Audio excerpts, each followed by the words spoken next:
Syederalun, Presiden Turki Recep Tayyip Erdogan mengumumkan penemuan cadangan gas alam terbesar di Laut Hitam tak jauh dari pantai Turki. Allah kazadan beladan muhafaza etsin. Sebelumnya pada 29 Mei lalu, kapal bor pertama Turki Fatih berlayar ke Laut Hitam ke pelabuhan Trabzon. Erdogan menyebut penemuan ini sebagai kabar baik bagi negaranya sekaligus sebagai tanda era baru yang membantu Turki mengurangi ketergantungan pada impor. Menurutnya Syederalun, cadangan gas yang ditemukan ini mencapai 320 miliar meter kubik, di mana menurut para analis akan menjadikan Turki sebagai pusat energi regional atau secara material mengubah finansialnya.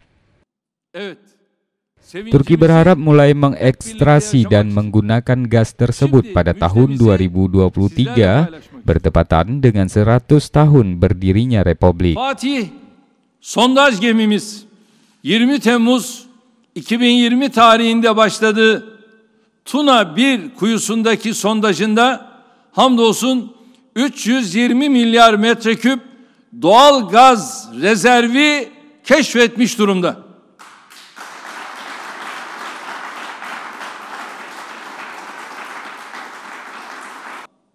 Kuyudan elde edilen veriler aynı bölgede yeni doğalgaz keşiflerinin kuvvetle muhtemel olduğuna işaret ediyor.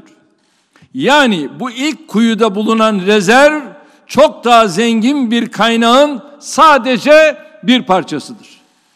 İnşallah devamı da en kısa sürede gelecek. Hedefimiz 2023 yılında Karadeniz gazını milletimizin kullanımına sunmaktır.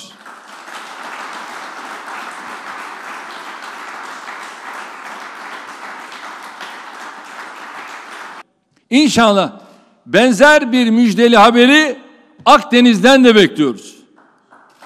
Özellikle Avrupa Birliği Yunanistan'ı şımartıp üzerimize salarken sergilediği çifte standart sebebiyle bir kez daha kendi ilkelerine ihanet ettiğini, birliği ayakta tutan değerleri yıprattığını görmelidir. Ortada dolaşan ve hiçbir geçerliliği olmayan saçma sapan haritaların yarın öbür gün en büyük zararı Avrupa Birliği'ne vereceği unutulmamalıdır.